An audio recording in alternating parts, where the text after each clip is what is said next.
இன்னைக்கு தீவுல 2வது நாள். நீங்க இப்படி ஒரு நிலையில இருந்தீங்கன்னா சாப்பாடு தான் உங்களோட அடுத்த முக்கியமான விஷயமா இருக்கணும். கடலை என்னோட லக்க நான் சோதிச்சு பார்க்க போறேன். முதல்ல நான் ஒரு ஈட்டியை செய்யணும். இந்த பேம்பு கட்டை தான் அதுக்கு ஒரு ஆரம்பம். பேம்பு 2ஆ பிளக்காம இருக்க நான் கொஞ்சம் ஹிபிஸ்கஸ் கிளைய அதை சுத்தி கட்டி ஆகணும். அதை அப்படியே வச்சு உள்ள கட்டணும். இப்ப நான் பேம்போட தலையை பிளக்க போறேன். இது இப்படி கொஞ்சம் ஈஸாக்கி உள்ள வைக்கணும். இப்ப எனக்கு 4 கூர்மையான முனைகள் கிடைக்கும்.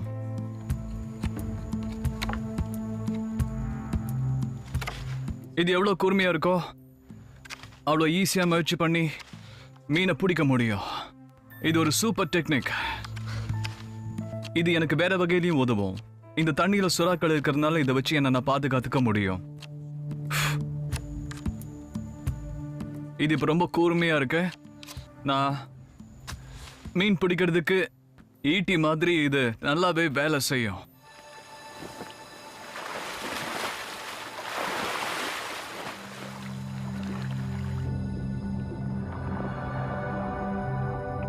இங்க நிறைய மீன்கள் இருக்கு. ஆனா என்னால் அதை பிடிக்க முடியணும். ஆனா இங்க ஆபத்துகளும் இருக்கு. இங்க சில மீன்கள் விஷம் உள்ளது. சிலது இருட்டுக்குள்ள இருந்தும் ஏதாவது மூளையில இருந்து வெளியே வந்தும் உங்களை தாக்கும். ஏன்னா விஷம் இருக்கிற மோரே ஈல்ஸ் அதுங்க கண்ணில் என்ன தென்படுதோ அதை அட்டாக் பண்ணும். அதை சாப்பிடவும் முயற்சி பண்ணாதீங்க. மோரே ஈல்னால சிகுவாட்டேரா வரும். இதான் அமெரிக்காவோட ரொம்ப காமனான கடல் உணவோட ஃபுட் பாய்சனிங். நான் மேல போறதுக்கு முன்னாடி என்னால 2 நிமிஷம் தான் மூச்சு அடக்க முடியும். எல்லா மேமல்ஸ்கள்லயும் மனுஷனுக்கு தான் மூச்சு அடக்கிற கெப்பாசிட்டி கம்மியா இருக்கு.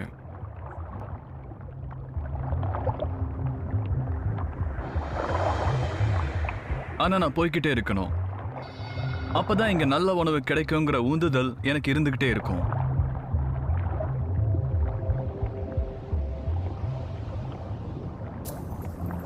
டர்ட்டில் ஒரு நல்ல உணவு தான். ஆனா 1970ஸ்ல அது அழிவு நிலையில இருக்கிற உயிரினங்களோட பட்டியல சேர்த்துட்டாங்க. அதனால எனக்கு ரொம்ப தேவைனா மட்டும்தான் நான் அதை சாப்பிட முடியும்.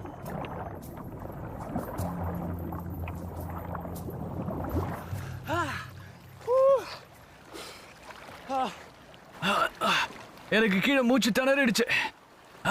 ஆனா இப்ப முன்னாடி விட என்னால இப்போ மூச்சை ரொம்ப நேரம் பிடிக்க முடியுது. இப்ப அதான் முக்கியம். அதான் நான் செஞ்சாகணும். கொஞ்சம் கொஞ்சமா டைமிங்க நான் அதிகரிக்கணும்.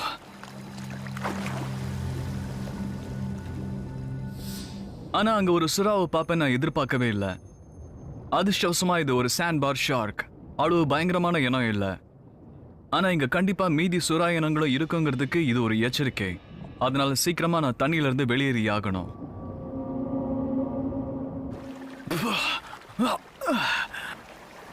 ஆனா நான் முயற்சி கைவிடுறதா இல்லை. எந்த ஒரு உயிர் படைக்கிற நிலைமையிலையும் நீங்க முயற்சி செஞ்சுக்கிட்டே இருக்கணும். அது வேலை செய்யலைன்னா கூட புது பிளானை நீங்க யோசிக்கணும். நான் இப்ப பசிபிக் தீவுல வாழ்றவங்க பயன்படுத்துற ஒரு பாரம்பரிய டெக்னிக்கை முயற்சி பண்ண போறேன். நான் மீனுக்கு விஷம் தர ஒரு செடியை தேடிக்கிட்டு இருக்கேன். பசிபிக்ல இந்த டியூபர் செடி ரொம்ப ரொம்ப காமனான ஒண்ணு. அதுல வித்தியாசமான ஓவல் லீவ்ஸ் இருக்கும். கடல்களுக்கு பக்கத்துல இதை நீங்க பார்க்கலாம். இதோட விஷம் இதோட வேர்ல இருக்கும். நீங்க ஃப்ரெஷ்ஷான சின்ன வேர்களை தான் பயன்படுத்தணும். ஏன்னா இதுல ரொம்ப விஷம் அதிகமா இருக்கும். கம்மியான அலைகள் வர நேரத்துல இந்த மாதிரி பாறை குழிகள்ல மீன்கள் வந்து அப்படியே மாட்டிக்கும். நான் இப்ப என்ன பண்ண போறேன்னா, நான் இந்த டியூபர் வேர்ல இருந்து எண்ணெய் எடுக்கிறதுக்காக இதை இப்படி அடிக்கிறேன். இப்படி பண்றது ரொம்ப நல்லா இருக்கு. இது இப்படியே நல்லா மசிச்சு அப்படியே ஆட்டிக்கிட்டே இருக்கணும். அப்புறம் இது எல்லாத்தையும் எடுத்து தண்ணிக்குள்ள இப்படி நீங்க அலசிக்கணும். சில நிமிஷங்கள்லயே தண்ணிக்குள்ள இருக்கிற எந்த மீனும் தண்ணிக்கு மேல மிதக்கும். இதோட செடியிலையும் வேர்லயும் ரொட்டெனானுங்கிற ஒரு இயற்கை விஷயம் இருக்கு. இது மீன் பிடிக்க பல வருஷங்களா பழங்குடி மக்கள் பயன்படுத்துறாங்க.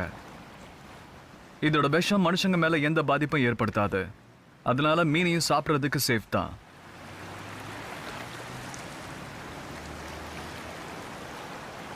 கூலா இருக்குல்ல? இப்ப என்கிட்ட 8 மீன் டின்னருக்கு இருக்கு. இந்த மீன்களை நான் ஒரு வழியா பிடிச்சிட்டேன். இப்ப இதெல்லாம் சமைக்கணும். இப்ப நான் என்ன பண்ண போறேன்னா, இதை பேக் பண்ண போறேன். இங்க ட்ரெடிஷன் ஹவாயியன் இதுதான் ஈமியூன்னு சொல்றாங்க. இதுக்கு ராக் அவன்னு ஒரு பேர் இருக்கு. இதை நான் எப்பவுமே செய்யணும்னு நினைச்சிருந்திருக்கேன். ஆனா இதை செய்யறதுக்கு எனக்கு எப்பவுமே நேரம் சரியா அமைஞ்சதே கிடையாது. இதுக்கு முதல்ல நீங்க இந்த மாதிரி ஒரு குழியை தோண்டிக்கணும்.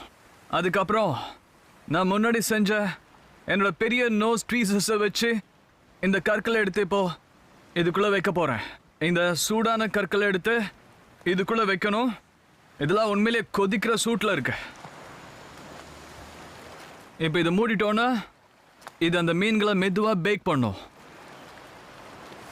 அது பாட்டுக்கு அப்படியே வேகட்டும்.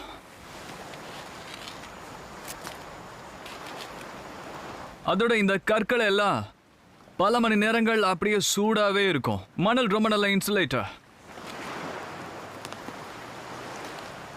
இப்போ இந்த டீ ட்ரீ லீவ்ஸ்ல இந்த மீன்களை இப்படி வச்சு நான் ரேப் பண்ண போறேன். அண்ட் இந்த டீ ட்ரீ லீவ்ஸ் பாலினேஷன் மக்களுக்கு ரொம்ப முக்கியமான ஒன்று. இதுக்கு மருத்துவ குணங்கள் நிறைய இருக்கு. இதுக்கு ஆன்டி ஏஜிங் குணம் இருக்கு. அதோட முக்கியமா இது மீனை நல்லா டேஸ்டியாகவும் சமைக்கும் போது ஈரப்பதத்தோடையும் வச்சுக்கும். அண்ட் இப்போ இதுதான் நான் இங்கே வைக்க போகிற ஸ்டீமரோட மைய பகுதியே. நான் இப்போ இங்கே என்ன பண்ண போகிறேன்னா இது இப்படி ஒன்றா இப்படி வச்சு கட்டிக்க போகிறேன். இப்போ இதை எடுத்து அவனுக்குள்ளே வச்சிடலாம்.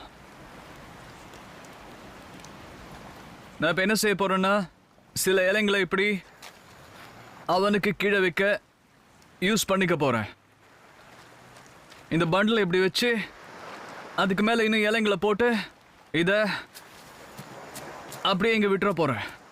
அதுக்கப்புறம் இது சரியா 1 மணி நேரத்தில் ரெடி ஆகிடணும். என்னால் வெயிட் பண்ண முடியல. அது வெந்துக்கிட்டு இருக்கிறப்போ நான் தேங்காயிலேருந்து கொஞ்சம் ஆயிலை எடுக்க போகிறேன். இது என்ன சூரியன்லேருந்து உப்பு தண்ணியிலேருந்து பாதுகாக்கும். நான் இப்போ என்ன செய்ய போகிறேன்னா இதை அப்படியே க்ரஷ் பண்ணி இதுலேருந்து ஆயில் எடுக்க போகிறேன். சன்க்ரீம் மாதிரி இது ஒன்றும் அப்படியே ஸ்மூத்தாக நமக்கு வந்துடாது. அதுலேருந்து ஆயில் வர வரைக்கும் அதை நான் அப்படியே க்ரஷ் பண்ணிக்கிட்டே இருக்கணும். இந்த ஆயிலை வச்சு தான் நான் என்ன சால்ட் வாட்டர் கிட்ட இருந்தோம் கொதிக்கிற வெயில் கிட்ட இருந்தோம் என்னென்னா இங்கே காப்பாற்றிக்க போகிறேன். நான் பண்ண வேண்டியதெல்லாம் இதுலேருந்து கொஞ்சம் கையில் எடுத்து அது என்னோடய ஹேண்ட்ஸில் கொஞ்சம் ரப் பண்ணிக்கிட்டு அப்புறம் என்னோடய ஸ்கின்லேயும் ரப் பண்ணிக்கணும். அதுலேருந்து என்ன வருதுன்னு நீங்கள் பார்க்கலாம். இது எனக்கு நல்ல ஒரு ப்ரொடெக்ஷனை கொடுக்கும். என்னோட ஃபிஷ் நேரம் ரெடியாக இருக்கணும். அவ்வளோதான். இந்த மீன்களோட கண்கள் வெளியில் வந்திருக்கிறது நீங்கள் பார்க்கலாம். உங்களால் பார்க்க முடியுதான்னு தெரியல. நான் ஒன்று எடுத்து காட்டுறேன். மீனோட கண்கள் வெளியே வந்திருக்கு. அது தயாராகிடுச்சுங்கிறதுக்கு அதான் சாட்சி. ஆனால் இதை நீங்கள் அப்படியே சாப்பிடலாம். இது உண்மையிலேயே ரொம்ப நல்லா இருக்க போகுது. இங்கே நீங்கள் இருந்துக்கிட்டே இருக்கலாம். ஆனால் வரலாறு முழுக்க கடல் பயணம் செஞ்சவங்க எல்லாருமே வீட்டுக்கு போக தான் முயற்சி பண்ணியிருக்காங்க. நாளைக்கு நான் எப்போவுமே ட்ரை பண்ணணும்னு நினச்சதை முயற்சி செய்ய போகிறேன். ஒரு படகை உருவாக்கி கடலுக்குள்ளே போக போகிறேன்.